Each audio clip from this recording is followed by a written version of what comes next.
Pastor Bob. Thank you for joining me today. You know, I've got some special guys with me today that you'll probably recognize. Scott does our podcast called Body Slam. Body Slammed. Christian does Lovebound. Lovebound. Chris is our newest member, and you may have seen his video with me introducing his new podcast. Chris, it's called So What? So What? So What? Jamie, yours is called Righteous Rants. Righteous Rants. And Mr. Andreas, The Deacon. the Deacon. The Deacon. We are sitting here today with our Starbobs cups, having a little Starbobs coffee, and enjoying some great time together. If we could just pan out for a minute. Larry is our cameraman behind that camera, and we're sitting in my patio. Larry, if you could kind of scope out here, we've got an audience out here on the water. They'll probably be back again in a little while to to be fed, because they always do. But anyway, it's a nice cozy spot, and we're ready to film quite a few episodes today. If you're watching today, this is the first one, and we're going to do several of them today, and we'll release them once a week. So I hope you'll watch the whole set. Now, also, we were just talking about the fact that we don't have a plan. But I know all of these guys and myself, and man, we can talk. So we don't have that problem. We're just hoping we talk about all the right stuff. So anyway, this is going to be a great time of us sharing our hearts with you, sharing some information, sharing some places that we've been, and just kind of sharing our lives and being a little more transparent with you, because we realize that, you know, that's how we learn, is by learning from each other. So I want to throw some things out today, first of all. And I want to spend this first podcast in kind of getting to know all these guys just a little bit more. So, you guys, if we could just go around the table and just talk about your life a little bit, where you're from, your interests, how long you've been a Christian, whatever you'd like to say in 10 seconds or less. I'm just kidding. But quickly, just a little definition. Scott, let's start with you. Okay. My name is Scott Heron. I'm from Mississippi, so most folks can tell that by listening to me talk. I've been getting a really hard time from this guy. But I've been a Christian now. I was saved as a child in VBS, brought up and involved in church ministry as a staff member at a First Baptist Church ministry for right at 20 years. And that has really affected where I'm at in my life right now, and the background of the things that God has shown me and told me where He wants me to go now. So that's me. Cool. Well, I was born and raised in northern Sweden, and I don't know how long I've been a Christian. I've been a Christian as long as I can remember, but I do remember the first time I really, It's all right. We have airplanes That's flying nice. over. Yeah. Go ahead. It's all right. I'll just speak loudly.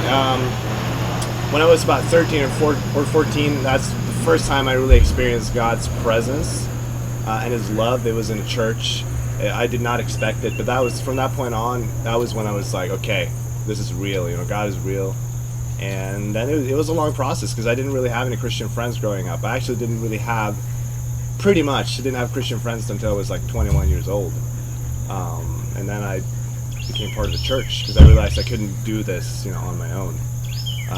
So other than that, I've been doing music since I was 10 years old. I play drums, studied music in Stockholm at Royal College of Music there, and also did ministry school in California at a place called Bethel School of Supernatural Ministry, and I finished 2 years ago.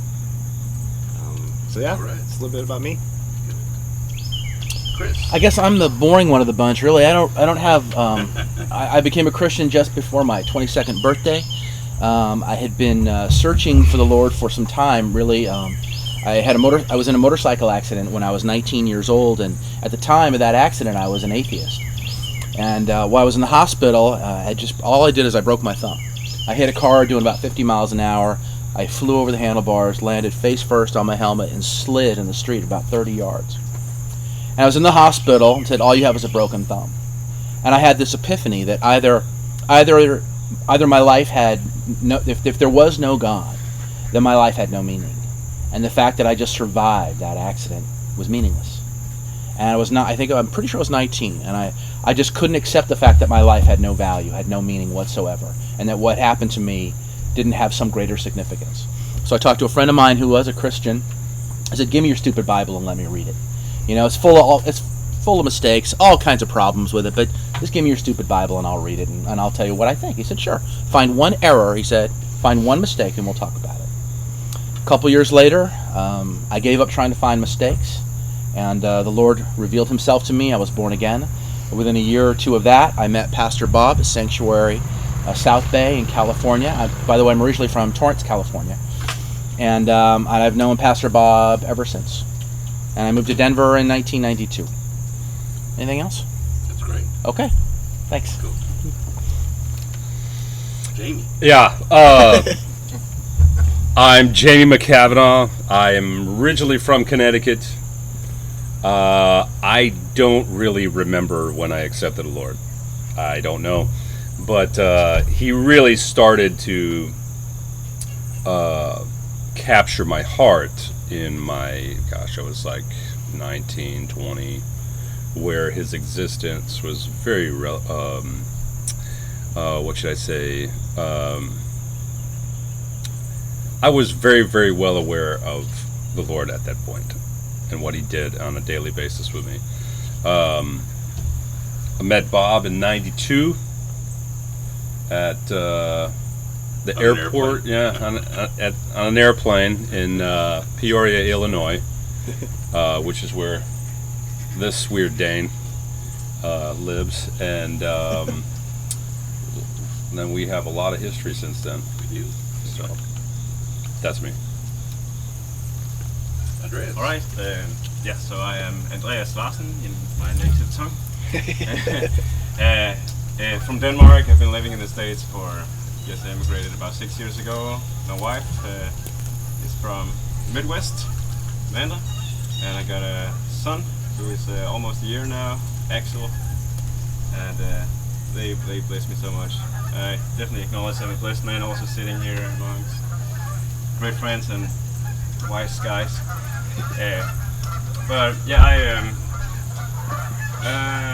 So I grew up in Denmark. I was a missionary child in Nepal for 3 years when I was 10 to 13, which also shaped me the best years of my childhood.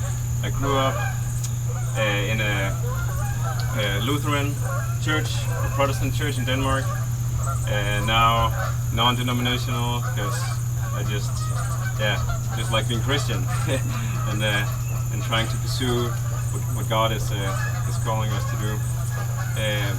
I'm by education a social worker, and I was ordained by the State Church in Denmark as a deacon in 2007, and been traveling around with Pastor Bob in Europe. We met at Bobfest, Christian Metal Festival in Sweden in 2004. 2008 we started Sanctuary Denmark, which is still going on and going strong these days. Exciting things are happening. Sanctuary Denmark is about metalheads who get together and try to serve the Lord and build each other up. So a little bit about me. All right.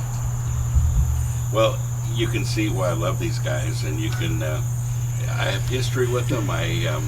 We walked through good times and bad times with all of them.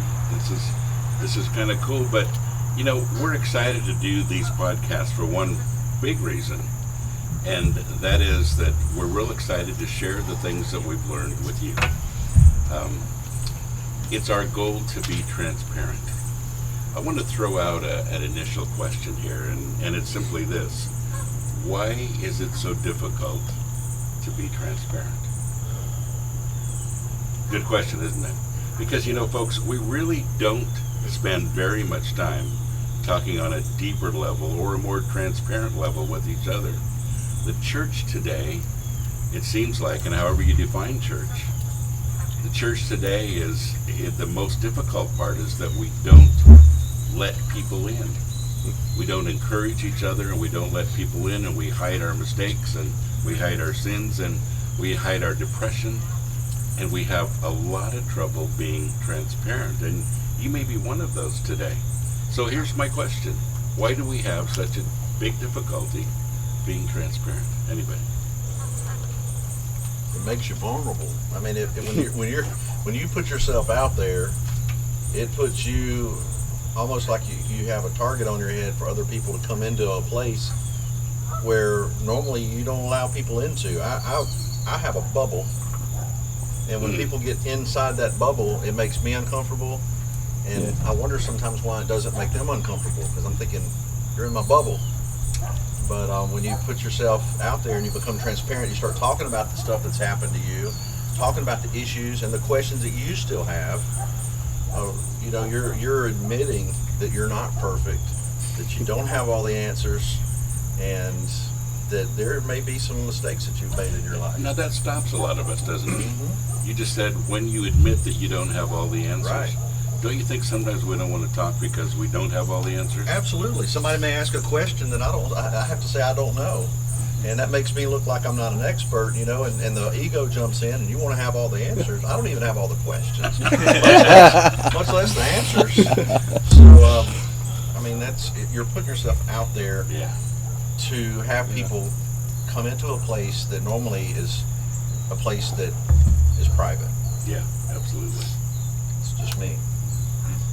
Yeah, I think that was really good. I think it's also probably the pride thing a little bit as men, you know, and I don't know why this is the case, but, you know, we're kind of raised, we're supposed to have everything together and, you know, be just, well, just like you said, like, know everything, and there's also the pride thing that we have as men. I think a little bit more than women. I've noticed that it's just a little bit harder for us to admit vulnerability, and that we're just to show us ourselves vulnerable. I think that comes a little bit more natural to women. What do you think of that? Do you guys agree with that? That's kind of just what I've experienced. Well, I'm an expert on women. Sure you are. I'm kidding. Really not. I'm not touching that one, honey. Love you. I think trust is our major issue, because it's what is this person going to do with this information that I give them? And the track record, whether it be in the church, outside of the church, it's the people that you've been through thick and thin with. You don't have an issue telling them what's going on with you, but it's been earned. And today, I don't ever open my mouth unless I'm around or surrounded by those people, or unless the Lord prompts me to. But no, it's to me it's a trust issue, because we have very untrustworthy societies today. You know, it's not. It's scary, actually. Divorce rate, you know. Everybody hates each other, you know, that kind of thing. Yeah. Hate mails. I wasn't ready for that in the podcasting world. Yeah. I wasn't ready for the hate mail. I remember when Pastor Bob asked me to be a podcaster, the very first thing he said is, don't answer me right now. He said, because you really need to think about this, because you're probably going to lose some friends. You're probably, when you put yourself out there, you're probably going to have people come back with uncomfortable things that you're going to have to deal with. And that was a mouthful. I didn't realize, even though he had told me about that, I didn't realize just how serious and how real that is until you start getting the notifications, you know, and you open it up and somebody's just blasting you. See, but I think that right there is the pure example of what we're talking about, because if you were able to put yourself out there being honest, what happened? From all sides. Yeah. From all sides, here comes this. How could you ever say something like that? How could you do whatever? You think you are? This is why. Right. What makes you so, all this stuff. Yeah. And even you know, really threatening things sometimes. Really? You've had a lot of that? I've had some, yeah. But my podcast deals with the church, and a lot of times whenever you're talking about the church, good and bad, when you're talking about the church good, the people who are against the church come at you, and when you talk about the church in a bad light, the people that are a part of the church come at you, and it doesn't. You can say good morning, God bless you, and these things want to know, why did you say it that way? Who are you to say? Who are you to say God bless me? I don't know. What did he mean by that? Yeah, exactly. Where are you going with this? Yeah. It's real. Absolutely. Well, folks, we're going to start there in our next podcast. We want to talk about what's made us vulnerable, what makes us transparent, and I want to ask these guys that question. What has made you transparent? And I hope you'll join us the next time.